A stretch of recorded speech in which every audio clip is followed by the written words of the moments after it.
Welcome to my brand new podcast, Mayhem, hosted by myself, Danielle. And joining me along the way on each episode are some amazing guests talking their personal journeys of parenthood, whether it be through younger kids, teenage kids, or adult children, and some professionals along the way as well that can potentially help some of you. I know I've learnt loads already from these people, so hopefully some of you do too. And I really hope you enjoy it, have some laughs along the way. I'm sure there'll be some funny stories in there. So yeah, all I ask is please subscribe to whatever platform it is that you're listening on. It really helps the podcast. And then hopefully I can bring some more amazing guests on there. So yeah, thank you for listening, and I hope you enjoy the show. I just wanted to use this opportunity quickly to tell you about one of our amazing sponsors that we have on the podcast. They are a business called Mummy and Me Baby and Children's Wear. They are a gorgeous brand that sell the most beautiful products that you can have personalised for your children, and they are stunning. So for any occasion, birthdays, Christmas, Easter, Valentine's, everything, they do it. So check them out on their socials, on Facebook, on Instagram, and also their website, www.mummyandmebaby.co.uk. Thank you. Hello everyone, and welcome back to the Mummy Mayhem podcast with myself, Danielle, and joining me this week is lovely Niki from Organised Mind. Hello Niki, how are you? Hello, I'm very well. How are you? Yes, good, thank you. We've just been having a lovely chat beforehand, and I wish I had records going on at some of the conversations that we've had already.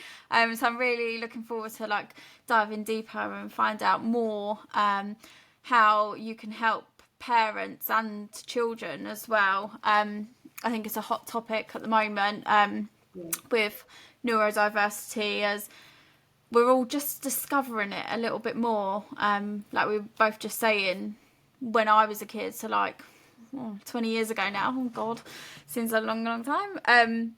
We've come on a long way, but still there is more to find out and help. And there's help out there that people can access, and that's what Niki's going to share with us in this episode is you're not alone, and there is help from people like Niki out there that can help you in this journey of life. But if you want to, shall we have a little chat about who you are and where your own parenting journey and what led you on to that? I think it's a really good story of how you got into it all. Okay. So my name is Niki McGlynn, obviously, as we've already said. And I've been a therapist for about 20 years now. And I've been working particularly with neurodevelopment programs for about the last 10 years. And I got into it because I have two children. I have a son who's 26 and a daughter now who's 23. And she was diagnosed when she was 12 with dyslexia. And she had the same struggles at school that I had. So I was 40 when I went and got my diagnosis of dyslexia. And I just didn't want her to have the same experience at school I'd had, that it was just such a struggle and it was also difficult. So I went looking for something particularly that could help her, and I sort of stumbled across this whole world of neurodevelopment movement programs, and that can really help, really make a difference, and that nobody seems to know about, and the world of retained primitive reflexes, which is sort of another great mystery that nobody seems to know about. And it really, I started doing it for my daughter. And it really spoke to me as being something that was accessible for parents, that would really help, that would be an easy thing for people to take on board. So I'm now on a sort of mission to spread the word. So first of all, about primitive reflexes, what they are and how they affect people, and the fact you can do something about it. So if you've got a child, or you yourself have ADHD or autism or dyslexia, dyspraxia, dyscalculia, that there is something practically that you can do, and it's easy. I think that's one of the hardest things, isn't it? With any diagnosis, but more so with the diagnosis that professionals don't really know too much about. And I think life is changing so much that obviously people with like neurodiverse brains, they're going to struggle a lot more. And I think the struggles are showing more now because, one, we're more aware of them and what to look out for, and two, just how like the world is. And I saw something, I don't know if it was on Facebook or Instagram the other day, about no matter what, every child should have access to the same education system, structure, support. And I think when you fall into the neurodiverse pool of people, I think people tend to just, you've got autism, you've got ADHD, there you go. That, like, and you're sort of left, like, because my nephew's got autism and ADHD, and my sisters had to work really, really hard to get him the support and for the school to understand that he's not a naughty kid and that his reactions and his way of dealing with things is different to majority of the kids in his class. And I think it's really sad at how hard you have to work as a parent to get that support. I think there's two real problems that we have to face now. One is the fact there's no funding for anything. So schools have this. I don't think there's an increase in diagnosis. People say to me, are more people dealing with these issues? So I don't think there's more people, but I think the conditions manifest in a much more profound way. So I think you have more children who are struggling, less children who are able to cope. And a lot of that is to do with our expectations and how we bring our children up. And because now we expect children to be sitting in a classroom at 4 and learning how to write, which goes against all research all over the world in how children learn. And if you are neurodiverse, then that whole process will aggravate any neurodiverse symptoms, whatever neurodiverse condition you have. And our children are much less active. So it's movement that develops your brain. If you are moving, your brain is building. If you are static, it doesn't. So our children don't move anymore in the way that they used to. We don't walk as much anymore as adults. Children don't walk as much. You don't see children in playgrounds as much. I used to live next door to a park that has a great big long hill next to it. You never see children playing on the hill. And one of the best things you can do for your child's brain development is log rolls down a hill. So if children do log rolls down the hill, that massively helps with brain development, with eye development, with hearing development, with proprioception, so where I am in space. It's an amazing thing to do for your brain. I never see kids doing it. Swings develop the brain, roundabouts develop the brain. All of these things help with neurological development. We don't do them anymore. So, climbing trees, really, really simple things. Old-fashioned nursery rhymes with actions help develop the brain. So all of those things that we don't do then has an impact on how severely somebody has these neurodevelopmental conditions. So, is there sort of like an age that you have to get these? I'm thinking now back to like when my kids were younger, and I'm thinking, shit, I should have been like parks more. Is there sort of an age where it's a sort of like cut off, like when the brain? It's never too late. It's never too late. In fact, there was research a few years ago on the effect of dancing on dementia. So this is on an elderly population. And they found that tea dances, so repetitive, rhythmic, social movements, help the effects of dementia. So you can do this at any point. And obviously the earlier the better, because children's brains are a lot more plastic, a lot more changeable. So the earlier you start, the better, but it's never too late. Never, never, never. Even teenagers, get them out in the park. Yeah, no, that's really good to know, because like maybe if like now I know that we're quite an outdoorsy family anyway. Like we've got horses, we live in the countryside, we've got dogs, like so we're quite outdoorsy anyway. But like my youngest will say, "Oh, can we go to the park?" And I don't really like going to the park. And with Freya, my It's youngest, it boring. is yeah, it's quite difficult with her because of her disability. With being she'll be on and off her prosthetics there, which is fine, but it's also difficult and sometimes like there's certain things that she can't go on or can't do with the other children, and I think it's more me that just feels crap about it for her then. She always has a good time, so I don't know why I think like that. But now I know I'm going to be more active, be like, yeah, let's go to the Yeah. park, because I think if more parents knew that, maybe we would be. Yeah, yeah, yeah. It would. Yeah, parents, if you've got kids, take them to the park. But Yeah. things like going on a roundabout. I mean, when I was a kid, because obviously I'm really old, but when I You're was not a old. kid, you had proper swings that would like really swing, and if you really went for it, they'd go over the top, and roundabouts that went really fast. So, but even nowadays, even with our kind of safety swings, swinging is really great. But what is also really great is lying on the swing on your tummy so your head hangs down, or lying on your back so your head hangs backwards, or going on the roundabout upside down. Because having your brain in all those different planes helps with brain development. So all That's the things that your fascinating. kids do, you go, don't do that. They're all the things that's really good for them. So Spinning, when they're, spinning, making yourself dizzy, really, really good. Really, really good for brain development. I had no idea. So when they're hanging up upside down on the sofa watching telly, that's actually Brilliant. fine.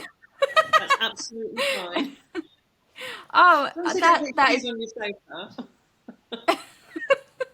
no, that is really good to know, because that I would think it had the opposite effect, Yeah, like yeah. shaking your brain around.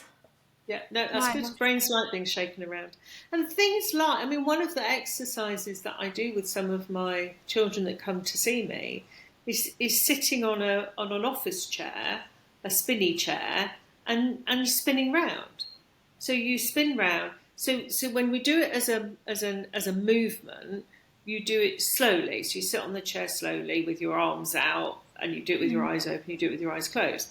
But that's really quite dull. So if we're doing that, then I'll often say to parents, spin them fast to get that sort of out of their system, and then spin them slowly. But it's the same thing. It's that whole the change is really good. So it's fast spinning, slow spinning, upright spinning, upside down spinning, sideways spinning. It's all good. It's all good stuff. I feel like they should be telling us more of this, because Yes.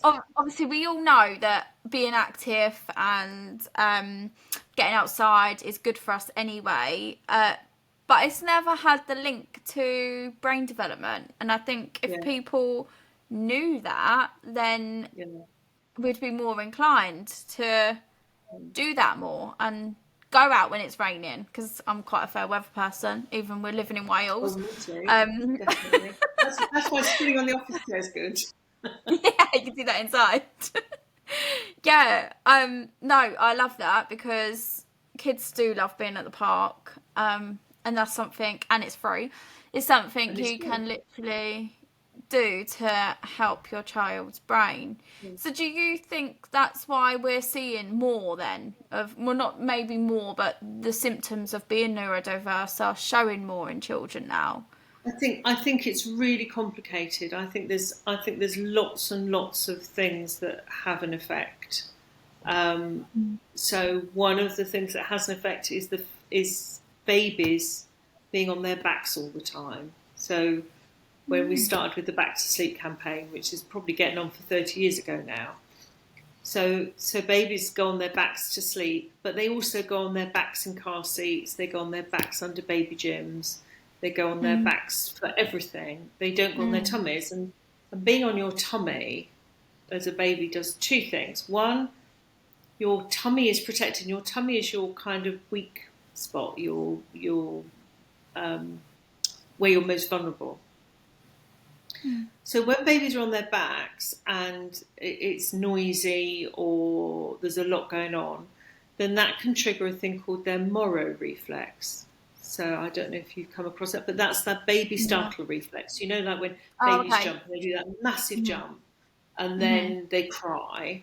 So that's one of the primitive reflexes that I work with. So the Moro reflex, if that doesn't integrate into the system, then will cause lots of problems. A lot of problems around being safe, so not feeling safe. So children who are clingy, or children who are very controlling, or children who do the fight-flight thing. So if you've got a child who runs away, problems with transitions, phobias, even things like eating disorders can be linked back to that. So lots and lots of behavioural problems can link back to that. Because when you have a retained fear reflex, so there's two, Moro reflex, fear paralysis reflex, which comes before, which is another primitive reflex, and that really is responsible for children who are very, very anxious and not able to do things. So where you have children who have things like selective mutism, often that's a fear paralysis reflex issue. So when those reflexes are active, that will cause really the majority of the behavioural problems that we see in young children and in adults. Actually, they can stay into adulthood. So when a baby's on its back all the time, that reflex can't integrate properly. And similarly, when they're on their backs all the time, they can't get proper control of their head. So if you think a baby's lying on its tummy and lifts its head and does that sort of noddy thing where they sort of lift their head, when they're on their backs, they can't do that in the same way. So that lifting and moving the head when they're on their tummy is the precursor of integrating the neck reflexes. And neck reflexes are all to do with processing information. So that's dyslexia, dyscalculia, dyspraxia, because their neck reflexes aren't integrated. So babies being on their tummy makes a really, really big difference for brain development. I mean, of course, we don't know about this. So No, that's bad. Like, I've had two children and never, like, we're told, oh, tummy time is important. But I always thought it was just because they've got soft heads and their, like, head will go flat at the back because if they're on their back too much. Never that's knew brain that it was development. linked. I'm now like, can I rewind the clock and let my kids, like, make them go on their tummies? Because both mine hated tummy time. And, Exactly. like, And this is the thing, isn't it? People say to me, "Oh, they hate tummy time. They hate tummy time." Well, you know, they need to be on their tummies sort of much more. So they get to the point where they hate tummy time, and I think it's probably because they can't see what's going on, and they yeah. haven't. You know, before babies spent all their time on their tummies or on their sides, and then because of the cot death thing, that we've Yeah. moved them onto the backs, which is I mean that makes perfect sense. But things that you can do to correct that are things like inward facing slings. If you're going to put a baby in a baby sling, don't put your baby outward facing. They don't need to see the world, they just need to feel safe next to you.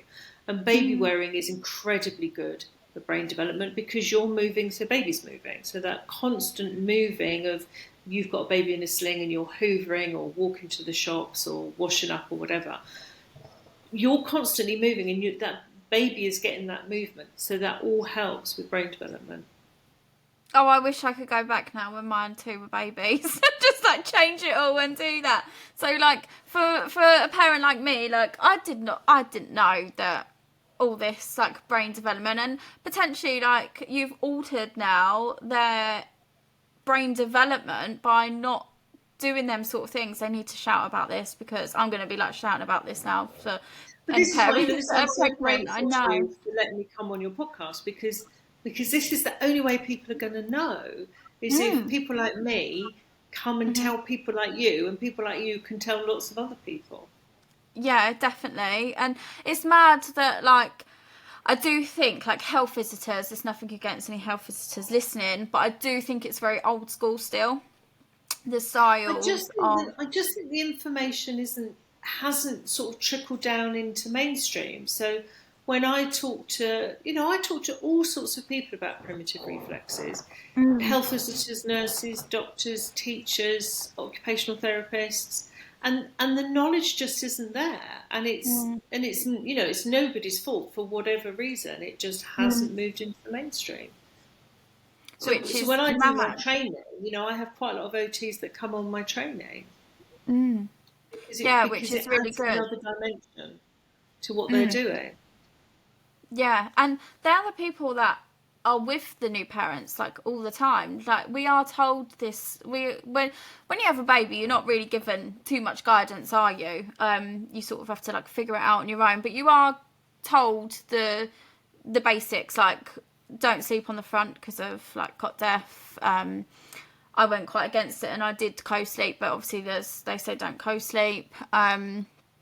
You have See, them when I sort of have like basic mine, you things. can still co-sleep, but the not Yeah. co-sleeping makes no sense because lots of Yeah. research shows that co-sleeping is very good for mum and baby, especially if you're breastfeeding. Yeah, I co-slept with both of mine. I mean, I still co-sleep with my 6-year-old now.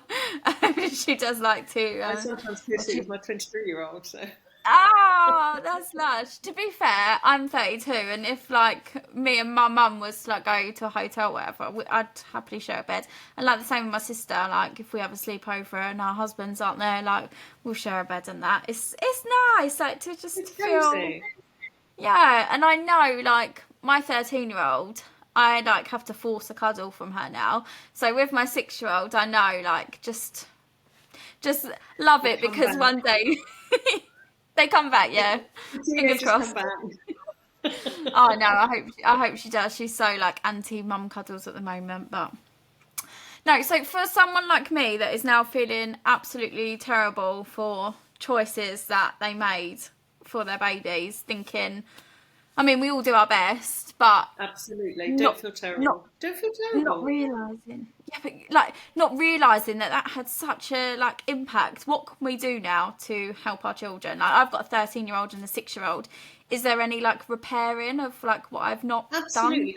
100%. The brain is plastic. And interestingly, so I'm not going to go into the whole kind of brain development thing because it's too complicated, but at 2 and at adolescence and at kind of 50-ish, the brain does a thing called neural pruning, okay, where it deletes lots of neural pathways that it isn't using. So your 13-year-old will probably be going through that now. So that's all part of the whole adolescence thing. So I would just, I would just encourage her to do sports, dancing, dancing, anything that involves movement is good. Anything that involves going out and mucking about is good. Tennis, playing a musical instrument is really good. And horse riding is really good because you've got anything that involves rhythm is really helpful as well. So all of that stuff is fine. And your 6-year-old, take her to the park. Take her to the park. Do I stuff love like that. that. And the old stuff like, make sure they drink lots of water and, healthy food and not too much processed food. All the stuff we already know will all help with your brain. Water particularly is important. Good quality fats are important. But probably the most important thing is movement. And that is, obviously we all know we have to move more but they never say for brain development. So I was listening to, I can't even remember what I was listening to, but like dementia and Alzheimer's is on the up and it's like linked to sugar and things like that. And they're saying like movement. That was the first time I've ever heard the movement linked to a brain condition rather than like your typical cancer or heart disease is why we've got to move more. Yeah. I just No, don't think people know. No, they don't. They don't. It's brain. And anything. So, and movement is not just whole body movement. Talking is movement. Playing an instrument is movement. It's anything that involves, and particularly when you're moving from one side of the body to the other. So playing the piano, for instance, from a brain perspective, is a really, really good thing to do because it involves so much processing, and you're going across. You have in your brain you have 3 midlines. You have this midline, which is your central midline that runs sort of down the middle of your nose, one that runs down the middle of your ears, and one that runs across the middle of your tummy. So, but the one that runs and cuts down the middle of your nose is where your two halves of your brain have to work together. So of the hemispheres of your brain, your right hemisphere controls the left-hand side of your body, your left hemisphere controls the right-hand side of your body. So if you're doing anything that crosses over, then you're having to use both hemispheres of the brain. So anything that does that is really helpful. And you can see if you've got a child who only really likes to work in one hemisphere, is if they turn their page round and kind of write uphill, they're staying in one side of the brain rather than having a page square on and writing across. Then you go, okay, so that's a neck reflex issue. So then if you want to go further with it, then you can look at which specific reflexes are interfering with what particular behaviour somebody's showing. I think I definitely need to do some of this because I write with my paper like that. That's exactly how I write. I turn my page and I have it like that is exactly how I write. Right. So that's your asymmetric tonic neck reflex. Oh, okay. Oh, reflexes are so interesting. They're so interesting because they're developmental movement patterns that all babies make. And it's when those movement patterns don't express themselves properly, they get stuck, and then that interferes with development. So the fear reflexes we've already kind of touched on. The spinal reflexes are really interesting. So they're the ones, they run down either side of the spine. The spinal gland particularly, which runs down the bottom of the spine. And that's the reflex that causes late bedwetting. So if you've got somebody who's sort of over the age of 5 and still wets the bed, often it's because that reflex is still active. But also, if you've got somebody who can't tolerate labels, then that's that reflex. Can't cope with things around their waist, that's that. Problems where I have children who come to me and their parents say, he's got a problem with his hearing, we've had his hearing checked and it's fine, but there's still a problem with his hearing. But it's not a problem with his hearing, it's a problem with his listening. And if that reflex is retained, in utero, the spine conducts sound up to the brain before the ears are functioning. If that reflex is retained sort of into childhood, then the spine is still trying to conduct noise up to the brain and the ears are trying to conduct noise to the brain. So they stop listening because it's too much, it's too much. But if they can't cope with anything behind them, any noise behind them, somebody standing behind them, they can't deal with it because their spine is trying to conduct noise up. They can't sit on a chair with their back against the chair. They can't sit still. So this is the one that makes people really fidgety and wriggly.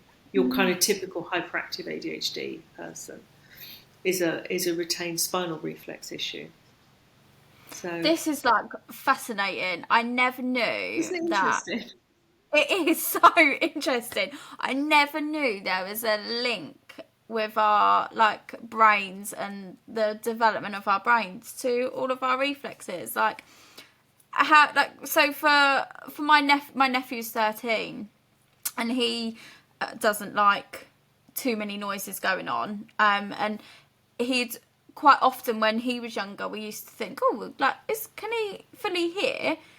And it sounds like so similar. So for him, it sounds like his spinal reflex is not right then. So how would you repair that now he's 13? Can you repair it or? Yeah, absolutely. Absolutely. Spinal gland reflex. So either find somebody locally who works with reflexes or there's lots of stuff on the internet. Some of the stuff on the internet's a bit, not ideal.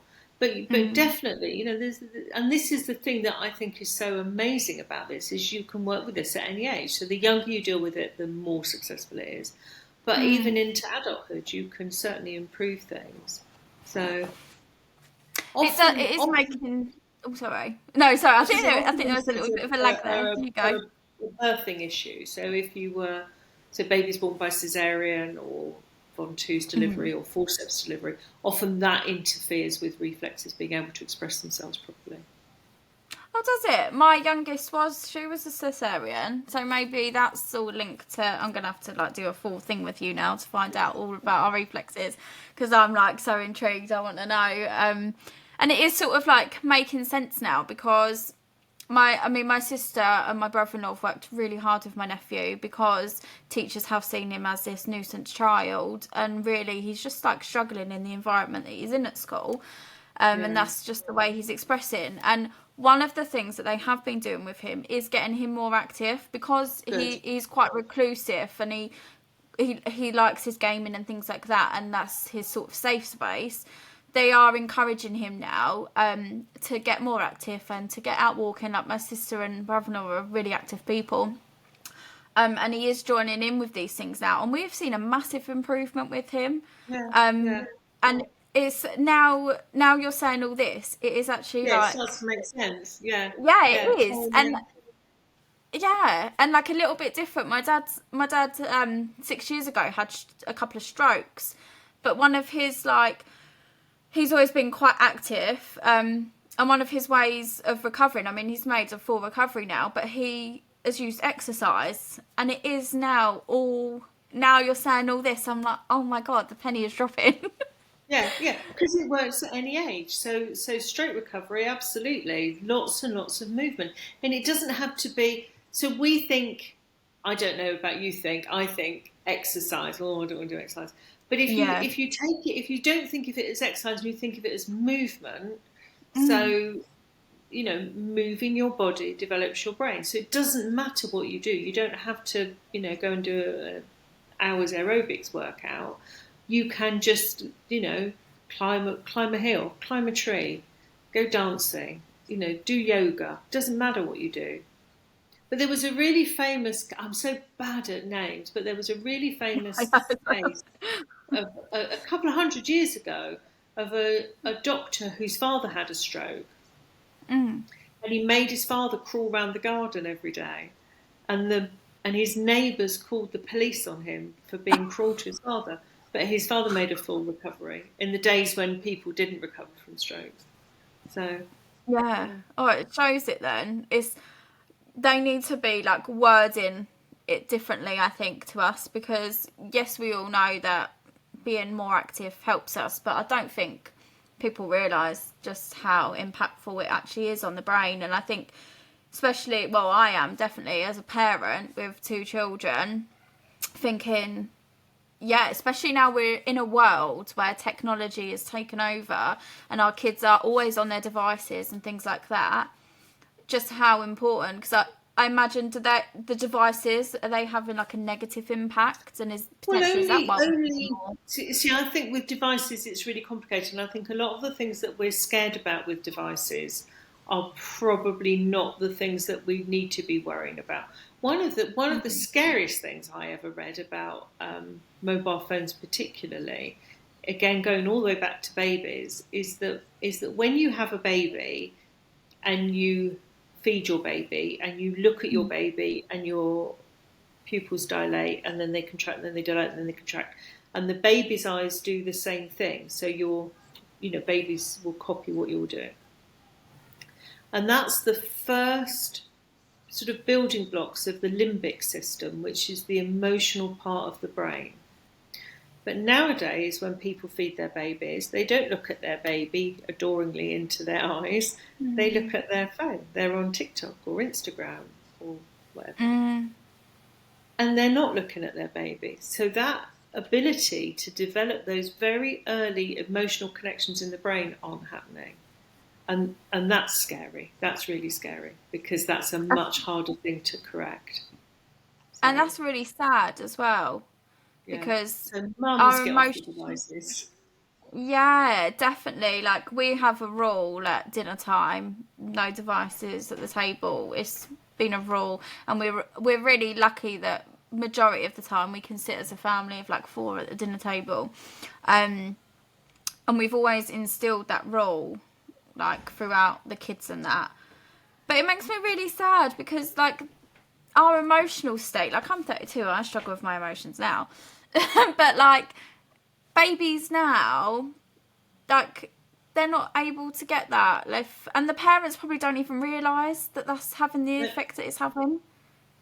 Because I'm Because they feeding my wouldn't get it. baby, I'm doing the right thing for Yeah. my baby, I'll just be on Yeah. my phone because feeding my baby's boring.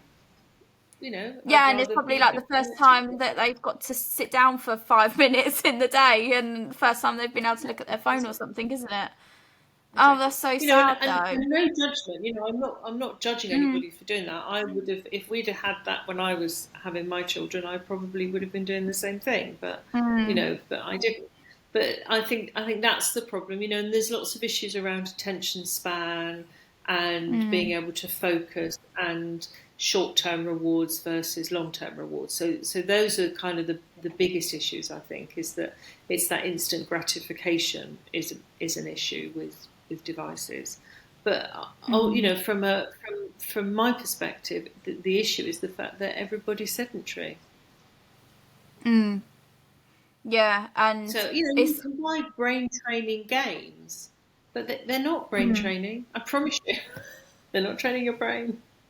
But getting up and going the- for a walk and looking at the trees and rolling down the hill and bending down and picking flowers will all affect your brain in the right way.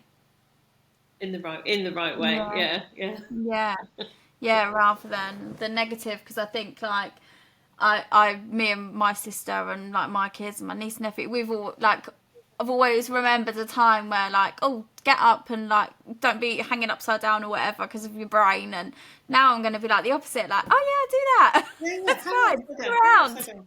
Climbing, crawling. All of that stuff. Because crawling is really, really good for brain development, and crawling, particularly crawling on your hands and knees rather than crawling on your belly. Mm. Crawling on your hands and knees develops the right focal length for writing.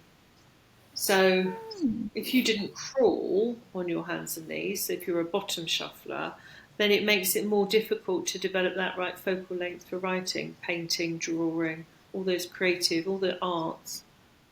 Temple Fay, who was a neuroscientist in the 1950s, neurosurgeon in the 1950s, said civilization is 18 inches long because 18 inches is the length of a baby's arm, and it's crawling that allows you to do the focal length to paint and sculpt and all of those things. This is crazy. I love it. I love it. So when you dived into the world, like, because I imagine you didn't know about this before you really looked No, into it yourself. It's not something that we are all shared of the knowledge with. Um, no, no. so I was was a it terrible parent for my children as well, if that makes you feel any better. Oh no, we're just doing the best, like we're doing with what we know with, isn't it? Like, which is great to have people like you that can help future parents and things like that, and help like parents like me that we've it's not too late. We can change it now and Not do too late. better Never with too late. Never too what late. we know. So was it your Yeah. daughter's diagnosis of dyslexia that pushed you into finding out more? Yeah. Definitely, 100%. So she got her diagnosis of dyslexia at 12, then diagnosed with ADHD at 21, I think, thereabouts, middle of the pandemic. She got Mm. diagnosed with ADHD, and that was a real turning point for her because she really struggled. She struggled all the way through school, struggled with all sorts of things, and then she got her diagnosis. Now she's at university, training to be a nurse with all the help. When I first Mm. started working in this area, and people said to me, well, should I get a diagnosis? And I'd be like, you don't want people to, you don't want that stigma. But I Mm. think we've moved on in 20 years. We have moved a really long way where it's far less Mm. stigmatizing. And she's got loads of help. She's got support. She's got a printer. She's got a laptop. She's got special software. She's got all this support to enable her to be able to study for a degree. It's amazing. And the other thing about diagnosis I think is really important as well is that if you grew up like I did, where when dyslexia didn't even really exist, let alone Mm. anything else, and you just grow up feeling like a bit of a weirdo. You know, why don't I fit in? Why can I not do what my friends do? But when you get a diagnosis, you know which tribe you belong to. So you're not a weirdo, you're just somebody who has autism, or you're somebody who has ADHD or dyslexia or whatever. And then you know you can hang out with all these people who have the same diagnosis. There's a meme that's going around the internet that says if a zebra lives in a field of horses, it'll always feel like the odd one out. But if a zebra lives in a field of zebras, it's with all his friends. That is so true. Like with Freya, obviously totally different, but when she's around other amputees, she is like, it's a different kid. Like she is a different kid when she is with people that have got amputations, because suddenly she's around people that look like her and use the same equipment as her and things like that. So it is really beneficial. And this is why I think it's, representation is so important, because if you're in any sort of minority, if you can see somebody who looks like you, on the television or on the radio or making music or performing or whatever, all of a sudden that makes it open to you to do that. So I don't know if have you seen there's an advert going around for Down syndrome. But one of, I can't for the life remember names, I can't do names. There's an American actress who has Down syndrome who's just done this incredible advert about representation and understanding that just because she has Downs, she can still live independently, she can still drink alcohol, she can still go out and meet people, she can still have a relationship with somebody. But you have to allow people to be able to do that and not restrict them. And I thought that was really powerful. This idea that we have to let people be who they are. Yeah, and not make assumptions that they're an ADHD or they've got something. They've got Down syndrome, or because they've got ADHD or whatever, doesn't mean they can't achieve.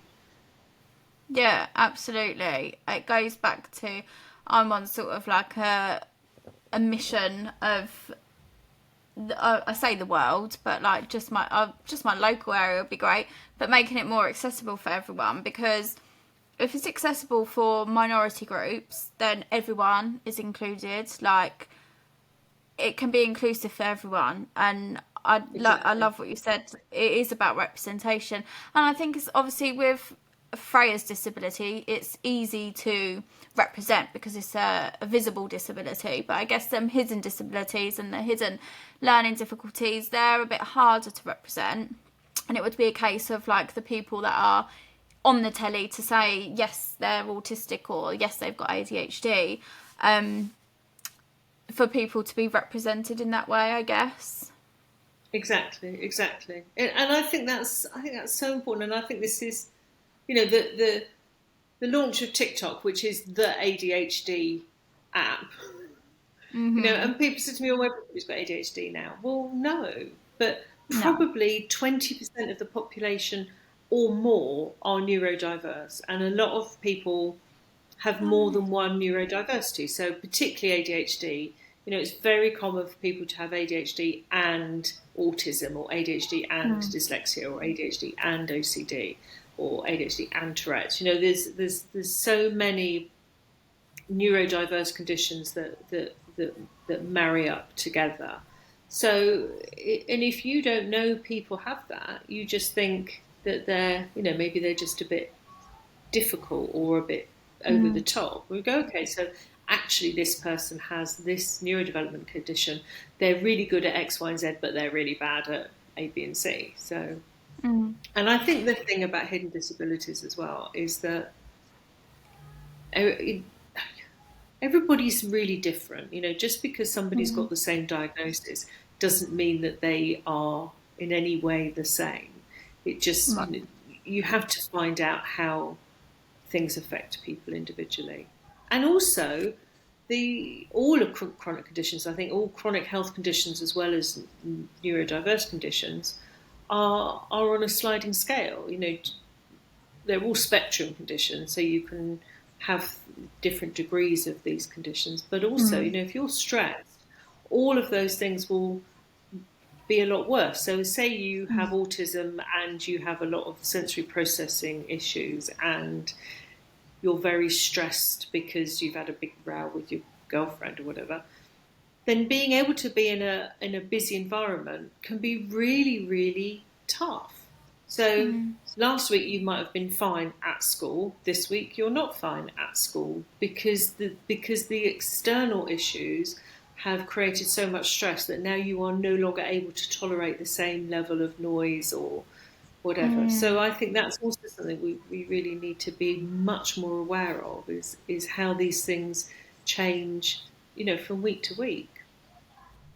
Yeah, I think there just needs to be like more funding for the schools, because a typical setup of school is not suited to a neurodiverse kid at all. Like, it's not. It's like chaos for them. And Yeah. I do think, like, I've got friends that are teachers and they like openly say, and they thought, oh, that's the difficult kid, and then it turns out later that that kid has got autism or has got ADHD, and them kids are sort of like brushed to a side, and then they're left, and then it just makes their environment worse, and then they struggle even more. And it goes back to me when I said, like, every child, regardless of where you come from, what you look like, what you've got, whatever, should have the same access to the same education. And Absolutely. the education system is literally failing our neurodiverse kids because it's not set Well, up. I think the education system is failing all our kids. Actually, I don't think it's neurodiverse kids that are alone, but I think it's failing neurodiverse kids far worse. And of course, if you are in a classroom with a child who has ADHD, who's really struggling, and their behaviour is really off the wall, then nobody's going to learn. So it isn't just the ADHD child who's struggling; it's all the other children who are struggling, because there just isn't the capacity to be able to support them. So yeah, I mean, I think it's a massive problem for everybody. All of us need to be aware, because these are the kids who are going to be paying our pensions. Yeah, exactly. And you hit the nail on the head there. It's awareness, because the more people that are aware and the more people that talk about it can change. Like, often people say, oh, why are you talking about it? You're just one person, you're not going to change the world. But I feel like my one voice is one amongst, if I can talk, then lots of other people can talk. And I'm hoping to use this podcast as a bit of a platform to talk about them things, that get it out there and encourage more people to talk about it. And going back to representation thing, Celebrity Jungle, I'm a Celebrity, Get Me Out of It, Sam, who won it, he's got ADHD, and I thought that was great that he is so open to talk about it, and his family and friends are so open to talk about it. I think that was a real positive step for people with ADHD to have their representation shown. And it showed that whilst, yes, he was very hyper, he was just so loved, and it's letting the wider people understand the condition. And you might then think differently about, oh, they're a nuisance or whatever, and understand it a bit more.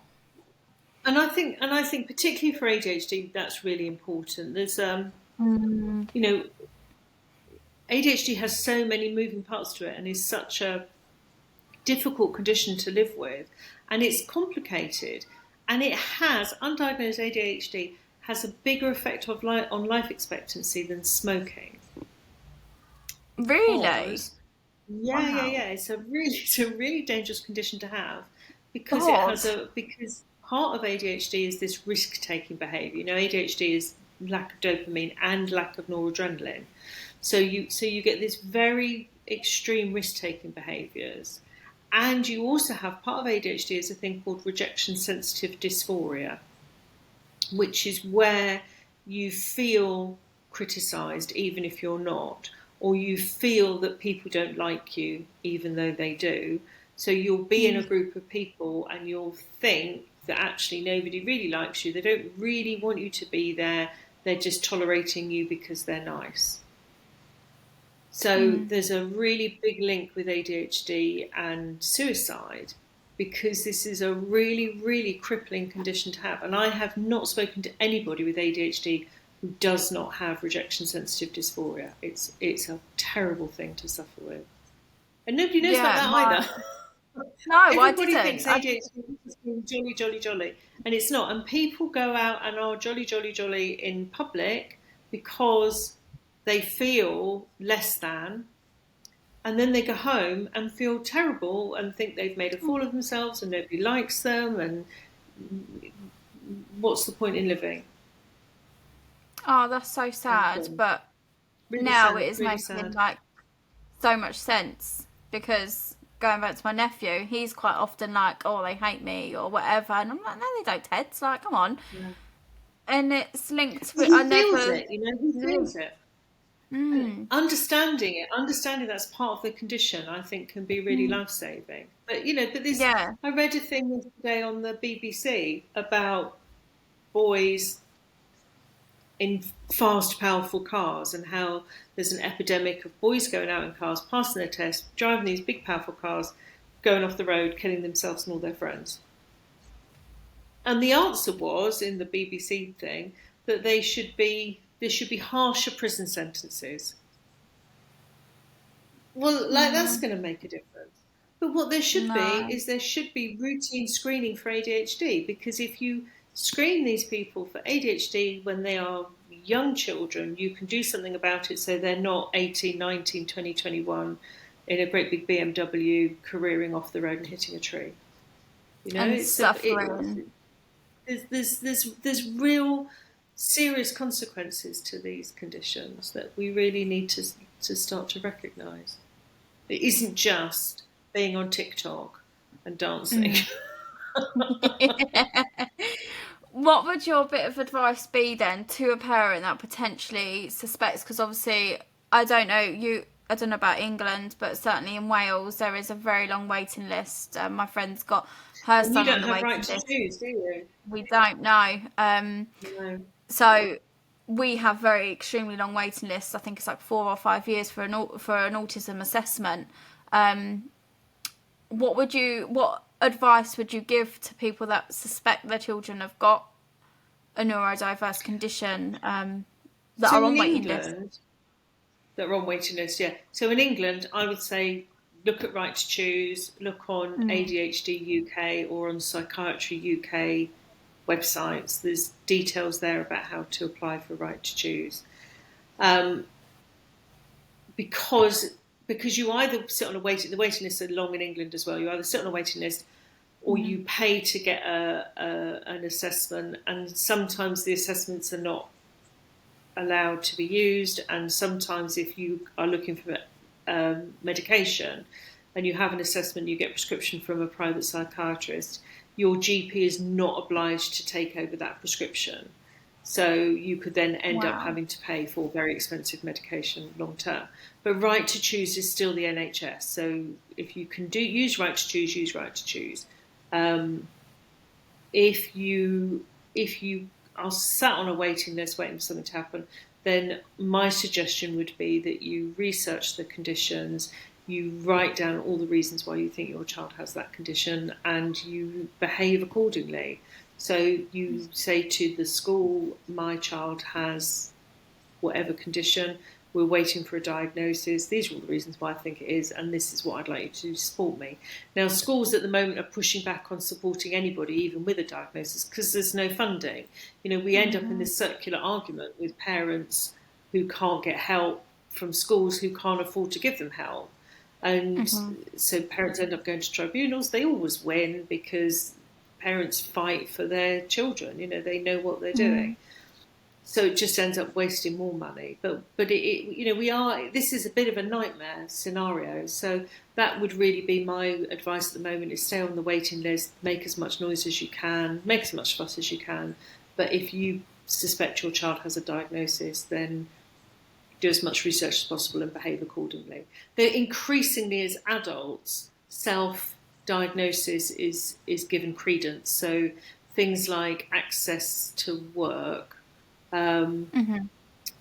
which if you have a neurodiverse condition, you can get access to work, which will give you financial support and other support to be able to do your job as a neurodiverse person. And I guess access to work supports all disabilities, but they will accept self-diagnosis. So you can go to them and say, look, I believe I have ADHD. Can you help me? And they'll go, yes, what help do you want?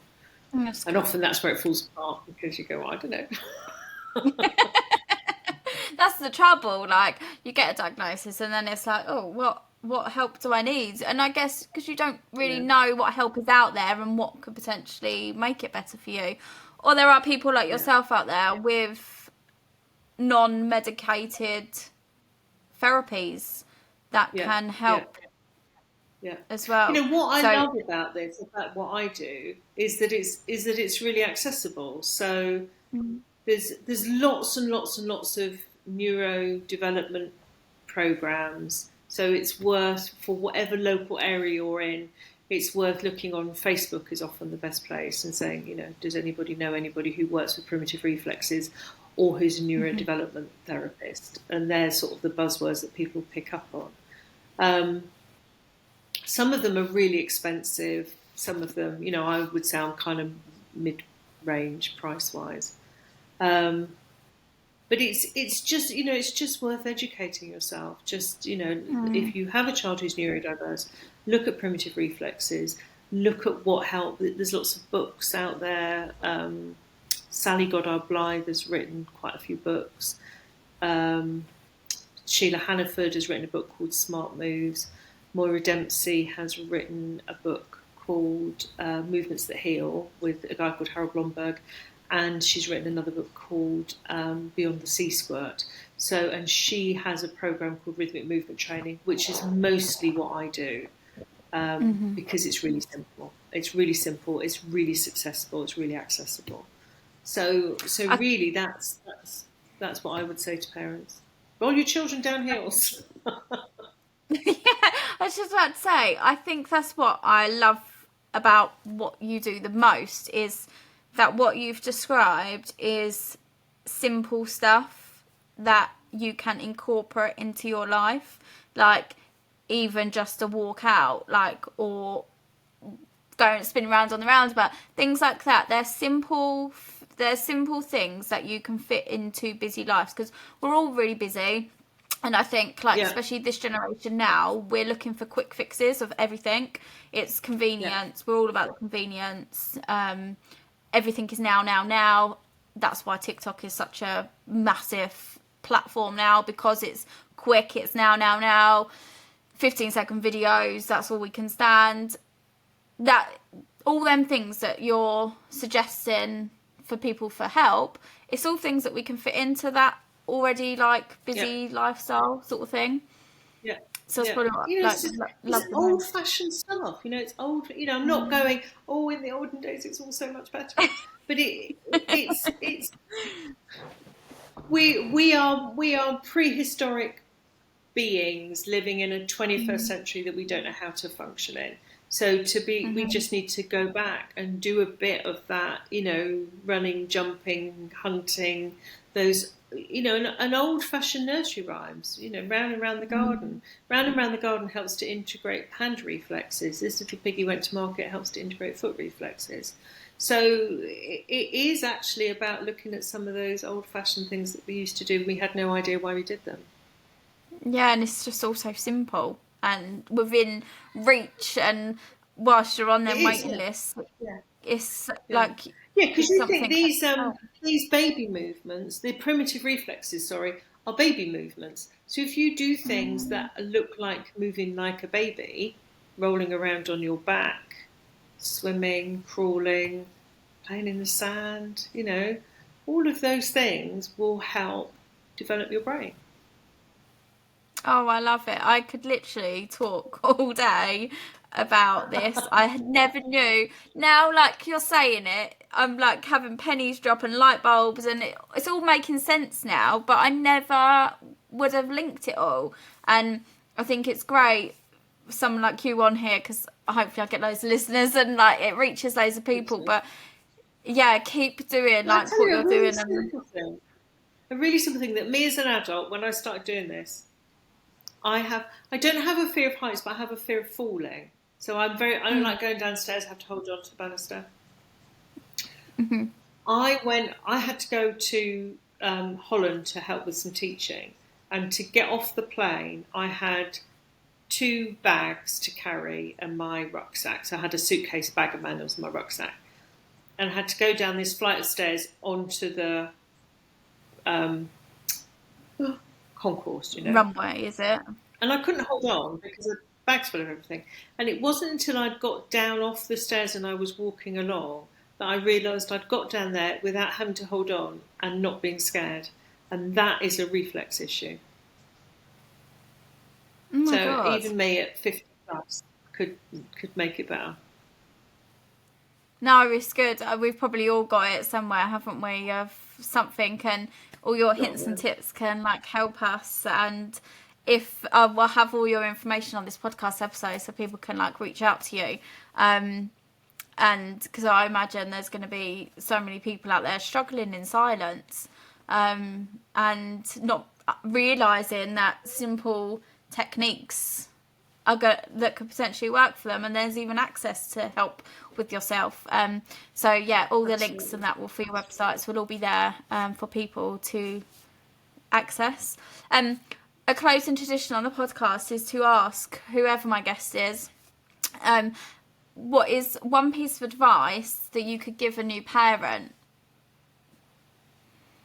What if you could give one piece of advice? A new baby. Love your baby. Hold your baby, cuddle your baby, walk with your baby. Trust Tummy time.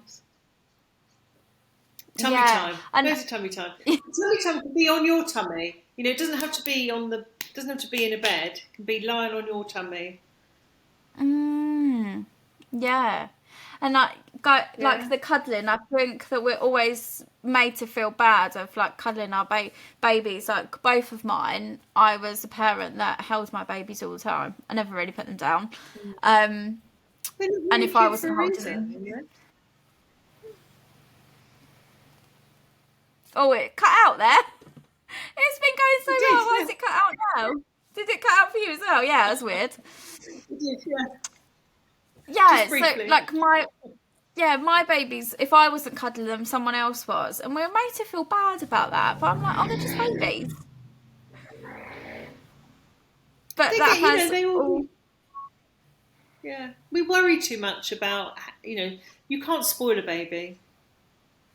Babies cry for a reason. If your baby's crying all the time, it's because it might not be hungry, it might not be thirsty, it might not need its nappy change, but it might not feel safe. So you can cuddle your baby till it feels safe. It makes me want a baby, but I don't want any babies. I'm done with babies.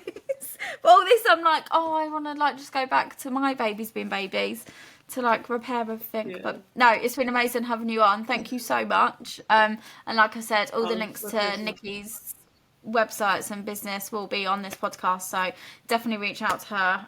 I know I'm definitely going to be looking into this now, and we're off to roll down some hills in the wet, whatever. No, thank you so much. All right, take care. Bye. Really quickly before you go, I just wanted to tell you about another one of our sponsors that we have here on the podcast, and that is the gorgeous Atta Children, the contemporary children's tableware company that's eco-friendly and sustainable.